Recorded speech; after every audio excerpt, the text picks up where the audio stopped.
Dando continuidade agora à nossa abordagem, entramos numa nova abordagem sobre este percurso da história teológica recente, sobre a emergência e a natureza teológica da fundação da Igreja por parte de Jesus. E a nova abordagem da pesquisa contempla agora as posições de teólogos católicos. Até aqui tínhamos visto as abordagens de teólogos protestantes, cientistas de história, do mundo dos modernistas, agora dos católicos. A partir das etapas precedentes, fundamentalmente protestantes, surge no interior da teologia católica uma nova abordagem da questão que assume os elementos mais válidos dos métodos histórico-críticos. Assim, dois grandes exegetas católicos, Rudolf Schnackenburg e Anton Wöttl, pouco antes do Vaticano II, já afirmavam que, rigorosamente falando, só se pode falar de igreja depois da glorificação de Jesus e de Pentecostes. No entanto, eles também faziam questão de ressaltar que a manifestação da igreja depois da Páscoa está em continuidade com Jesus e com suas obras e palavras, e chegavam a falar de atos de Jesus, criadores de igreja. Então, a posição católica é de um ato criatório da Igreja, aos poucos, num processo. A Igreja vai surgindo devagar naquilo que Jesus faz, revela e é. Portanto, no que Jesus diz e faz, vai se delineando, se desenhando a Igreja. Algumas opiniões, talvez mais críticas dentro da teologia católica, são as sustentadas por Hans Küng, em 1967, e Leonardo Boff, em 1980. Esses dois autores, seguindo a nova abordagem da questão, tendem a acentuar algumas conclusões mais radicais, que se recusam a falar de atos propriamente eclesiais de Jesus, embora ambos concordem em afirmar que a pregação e a ação de Jesus lançaram os fundamentos para que surgisse a Igreja pós-pascal. Vocês estão percebendo que Pianinot, neste percurso que nos conduz a perceber a relação entre Jesus e a Igreja na história da teologia, da reflexão teológica sobre a matéria, apresenta o mosaico das opiniões. Opiniões protestantes, opiniões católicas, na liberdade garantida, que tem que ser garantida, aos teólogos. O teólogo, ele não é um porta-voz ou um intérprete de uma conferência episcopal, O teólogo precisa ter uma liberdade de proposição. Nem sempre o que o teólogo diz vai ser o compósito de verdade total, finalizada. Tem teólogos até que fazem os chamados teolegúmenos, aqueles que fazem proposições tão limitadas, tão subjetivas, que traduzem mais o perfil do seu pensamento que mesmo o conjunto dos fundamentos da verdade revelada ao longo da história da teologia, os chamados teolegúmenos. Mas a teologia se enriquece exatamente desta busca, Por isso, o nosso curso de bacharelado em teologia há de suscitar nos alunos este perfil, este espírito de pesquisa, de proposição, de sugestão, sugerir o que se compreende, se capta do mistério de Cristo e da Igreja. Sem esta liberdade, sem esta altivez, sem esta acuidade visual, este olhar aquilino de águia sobre o mistério, não tem teologia, não. Pode ter uma repetição de propostas, fulano disse, está lá escrito, está na Bíblia. De vez em quando nós percebemos na teologia e até em ambientes eclesiológicos, por aí, eclesiais, muitas repetições do que já foi dito, mas pouca proposição, pouca ousadia, portanto também pouca ação do Espírito no teólogo. Às vezes a gente pega obras para ler e é muito recheada do que já se disse. Serve, como compilação sempre serve, mas necessitamos também de proposta, de novidade, porque o Espírito está o tempo todo conduzindo a gente a produzir. Por isso, não tenham medo mesmo de colocar o que você pensa numa dissertação sua. O TCC que vocês vão fazer, ele não deve ser uma compilação somente uma compilação de dados já encontrados nas obras. Sim, é uma exercitação de coleta, com certeza, não vamos fugir disso. Mas te aconselho a ousar, a dizer o que tu pensas, a enxergar e chamar os outros a visitar o que tu enxergaste. Pode ser que não esteja muito correto, tá bom, isso é passível sempre de avaliação.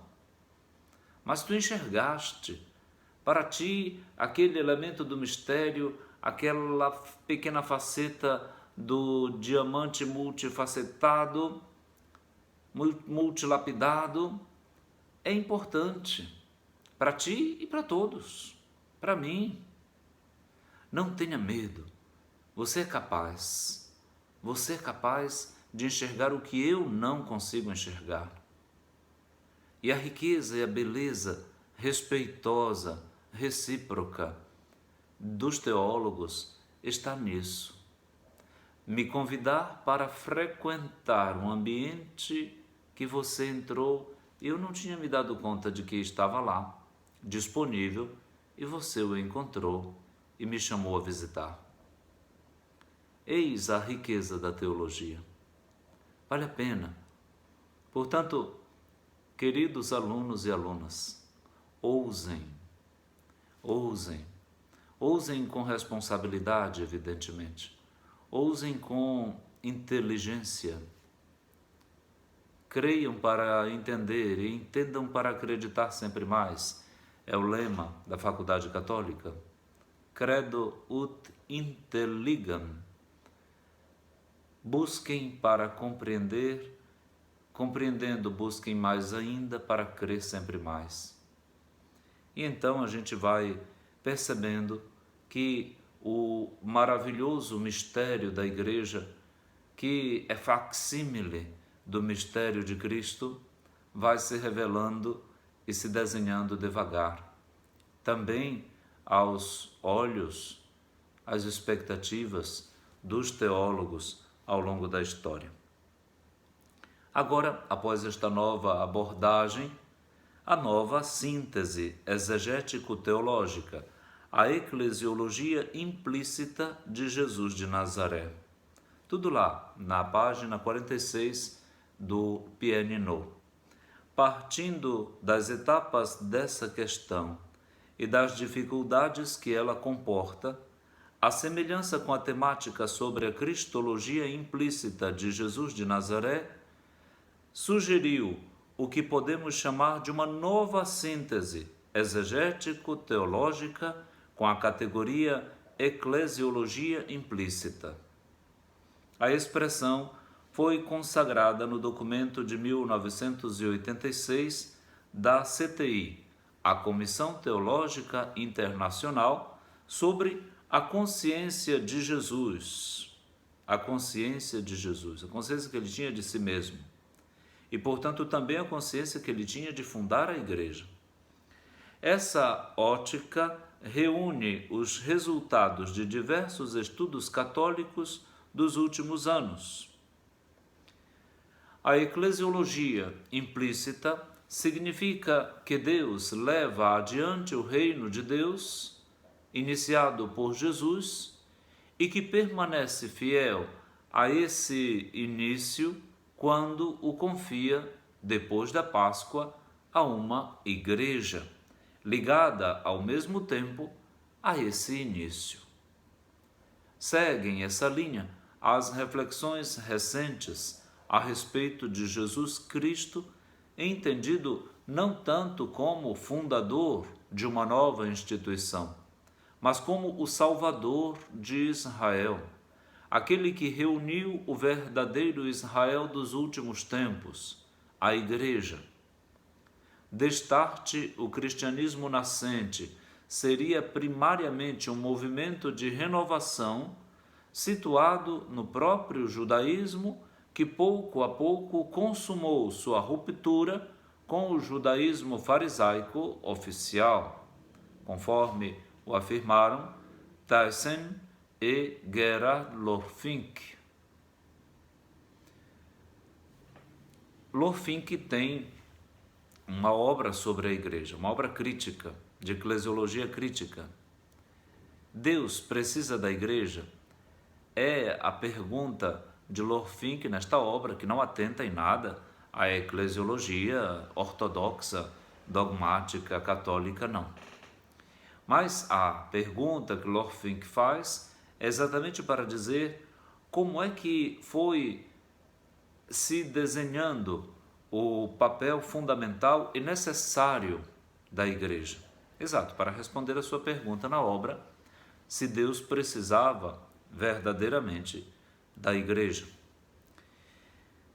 Com essa maneira de sintetizar, portanto, a nova síntese exegético-teológica, descobrimos então que há uma cristologia e uma eclesiologia que conversam entre si numa só pessoa, na pessoa do próprio Jesus.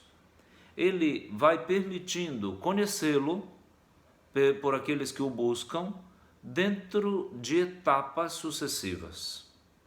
O mistério da igreja não é mágico. O Espírito não faz magia com mistérios. O Espírito vai revelando devagar o mistério de Cristo e da igreja de uma forma gradual, necessária. Era necessário, convinha. Estas expressões são muito significativas em teologia. Já no próprio Evangelho de Lucas, depois da exposição da angústia e dos acontecimentos angustiantes que os dois discípulos de Emaús dizem para o ilustre desconhecido do caminho sobre o que aconteceu com Jesus de Nazaré, capítulo 24 de Lucas, ele mesmo começa o discurso dizendo: não era necessário que o Cristo sofresse tudo isso para entrar na sua glória, antes de discorrer e passar a fundamentar tudo aquilo que eles já disseram como informação numa performance bíblica pelos profetas e a lei e os salmos, para organizar dentro de uma ressignificação teológica de verdadeira exegese do Antigo Testamento e situar o Cristo, o próprio Jesus, o Cristo dentro do itinerário da revelação. Não era necessário? Era necessário. Quando se tratou de falar do dogma da Imaculada Conceição, já nos anos de 1350, João Duns Scoto usou as palavras convinha. Convinha quê? Convinha. Era necessário. Convinha.